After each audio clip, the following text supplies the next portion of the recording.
Buenas noches. Hemos estado escuchando con su sapiencia y experiencia al abogado Juan Velázquez,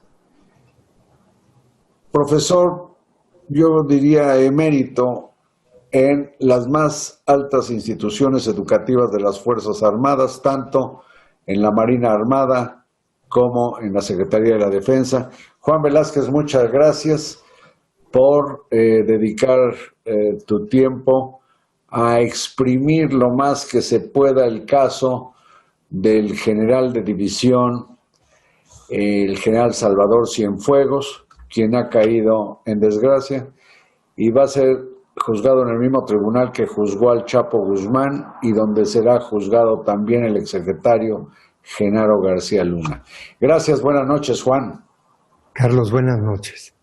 Yo te dejé planteado ayer cuál sería tu sugerencia, cuál es tu punto de vista de lo que debe hacer México ante esta situación, pero hay otra inquietud que me quedó a propósito del sistema carcelario en Estados Unidos, porque lo que entiendo es que el general va prácticamente a un edificio en medio de la ciudad, entiendo que allá en Nueva York, y tiene condiciones especiales que vale la pena, tú que conoces varias prisiones estadounidenses en tu calidad de abogado, que nos platiques de cuál es la situación que imaginas está viviendo Cienfuegos. Mira, Carlos, yo conozco las dos cárceles relacionadas con Cienfuegos. La cárcel metropolitana de Los Ángeles y la cárcel metropolitana de Nueva York. Metropolitanas porque están en el centro de la ciudad y están cercanas además a los tribunales. Aquí en México tenemos el ejemplo que podría yo dar de Vancomer, que en Plaza Universidad tenía quién sabe cuántas hectáreas, pero para que en una de esas decidiera construir una torre Vancomer, reduciendo su espacio territorial, pero eso sí, yéndose hasta el cielo.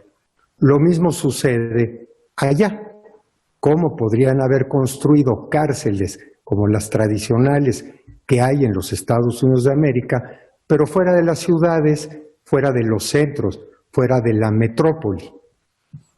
Son cárceles con cuartitos, celdas, cuartitos de 3x2, en fin, algo así, en donde las personas están recluidas 23 horas al día, donde se les tiene que autorizar lo que leen, o más bien que ni lean, no hay una televisión, las visitas restringidas, las llamadas telefónicas, 1 hora al día que puedan salir y pues no, ni siquiera para convivir con los demás. Estirar las piernas en un patio. Ajá, para estirar las piernas en un patio, exactamente. Para peor, al general Cienfuegos apenas se le va a enjuiciar con la presunción que sí existe en los Estados Unidos y se respeta de la presunción de inocencia. Primero tendrá que ser enjuiciado y luego condenado para que entonces sí vaya a lo mejor a una prisión de máxima seguridad en Colorado, en fin, como este señor Chapo Guzmán. Bueno, pero no obstante la presunción de inocencia, como se trata de un extranjero, que podría tener relaciones importantes y en una de esas escapar del juicio, en estos casos se les niega lo que en otros muchos hay, que es esa libertad, digamos, bajo fianza.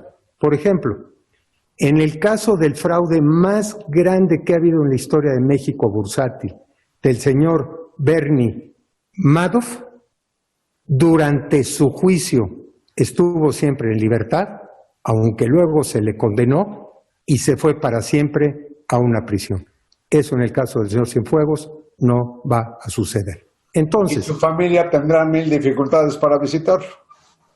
Una familia modesta, de mujeres, con sus hijos, los nietos, que a ver... Que iban a Disneylandia, caray. ¿Cómo van a pagar boletos? ¿Cómo van a estar en hoteles? ¿Cómo van a ir a visitar a su familiar? Es una desgracia por todo, por donde lo veas. Pero, perdón, la desgracia peor, mayor, terrible, es la de que en una corte norteamericana esté enjuiciado un exsecretario de la Defensa Nacional. Un militar que fue agregado militar aquí en la Embajada de Estados Unidos, luego se fue a los Estados Unidos, continuó su carrera, se hizo muy importante y escribió un libro sobre la relación de las Fuerzas Armadas norteamericanas y las mexicanas. ¿Qué pasó? Porque él era el enlace de las Fuerzas Armadas norteamericanas con las mexicanas. Pero brevemente, ¿qué pasó? Ajá. Que para escribir ese libro buscó la cooperación de las Fuerzas Armadas mexicanas. Y en su libro dice, mientras que la Armada me accedió a recibirme para platicar de la relación bilateral, nada de secretos ni cosas así por el estilo, pero de esa relación bilateral de toda la vida entre México y los Estados Unidos, la Secretaría de la Defensa Nacional ni siquiera me abrió las puertas. Es que esto lo recordé por lo que habíamos comentado en las emisiones anteriores, de lo que es una actitud del ejército mexicano, una actitud histórica, digamos, de honor frente a la más remota posibilidad de sometimiento al gobierno estadounidense. Y lo que puede constituir, en versión del ex procurador Morales Lechuga, un acto de venganza de la DEA en contra del ejército. Sí. La Marina, te voy a decir que es una institución también absolutamente nacionalista, protectora de los intereses de México, pero que tiene un poco de más apertura hacia el exterior. Sí, y de hecho, históricamente es una institución menos antigua que el ejército. Y hubo un tiempo en que estuvo prácticamente subordinada al ejército. Bueno, hubo una época en que eran una sola, la Secretaría de Guerra y Marina, que después pasó a ser la Secretaría de la Defensa y la Secretaría de Marina y se dividieron. Lo que pasa es que la Armada tiene como un mundo más abierto en tanto que sus viajes al exterior, el mar, etcétera. Pero bueno. Pero en fin. ¿Pero qué con que haya un divisionario, el secretario de la Defensa, en manos de los Estados Unidos? ¿Qué tiene que hacer México? Te voy a decir lo que debe hacer México. Porque es una desgracia para México lo que sucedió. Es una vergüenza. No, porque el general secretario a lo mejor sí cometió delitos. Está bien. Que entonces el ex general secretario sea enjuiciado en México. Es un delito federal el que se inicia en México y se consuma en Estados Unidos, o bueno, en otro país, o viceversa, el que se inicia en otro país y se consuma en México. El general secretario inició el encubrimiento de estos para que nos llenaran de droga aquí en los Estados Unidos. Es un delito federal que podría enjuiciarse en cualquiera de los dos lugares. Pero lo que el gobierno de México debiera de hacer es lo siguiente: pedir la extradición del general Cienfuegos.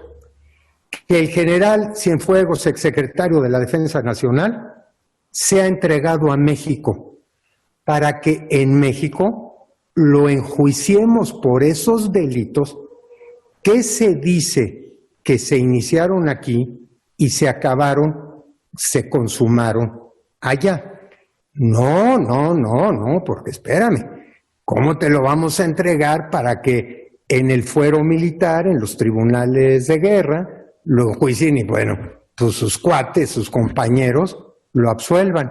No, porque ahora resulta que si los delitos cometidos por los militares no tienen una relación directa con la disciplina militar, deben ser los civiles federales, la Suprema Corte de Justicia de la Nación, los que los enjuicien. México debiera, a través de la Fiscalía General, a través de la Secretaría de Relaciones Exteriores, pedir la extradición del general Cienfuegos. para que el general Cienfuegos sea mandado a México, para que el general Cienfuegos en México sea enjuiciado, si no hay pruebas, sea absuelto y reivindicado él y como secretario de la Defensa que fue y consecuentemente el Ejército. Pero y para que si resulta culpable sea condenado y se le imponga una pena ejemplar precisamente pues por esa traición, vamos a llamarla así, que hubiese cometido. Las autoridades federales civiles, no militares, serían las que se encargarían de eso. Y si Estados Unidos tiene una reclamación, tendría que ir a otro juicio a pagar las culpas que hubiera en su territorio. El día de mañana, ¿qué funcionario mexicano importante, de la mayor importancia, podría evitar que por el dicho de cualquiera, yendo a Disneylandia, lo apresaran, lo infamaran, le destruyeran la familia y a lo mejor lo privaran de la libertad para siempre? Yo alguna vez oí algo que decía, México para los mexicanos. Sería la manera ahora de mostrar que México es un país soberano y que en México se castiga al responsable de un delito, sobre todo si es de esta importancia, o se le absuelve si no hay pruebas en su contra. Esto que dejas es muy delicado. ¿Con qué confianza va a ir un alto funcionario mexicano a los Estados Unidos? Y no se diga algún militar. Gracias, Juan. Y ya quedó lo que debe hacer en apego a su soberanía. Y yo añadiría, y su honor, el gobierno mexicano. Gracias, Juan. Gracias, Carlos. Y a ustedes, buenas noches.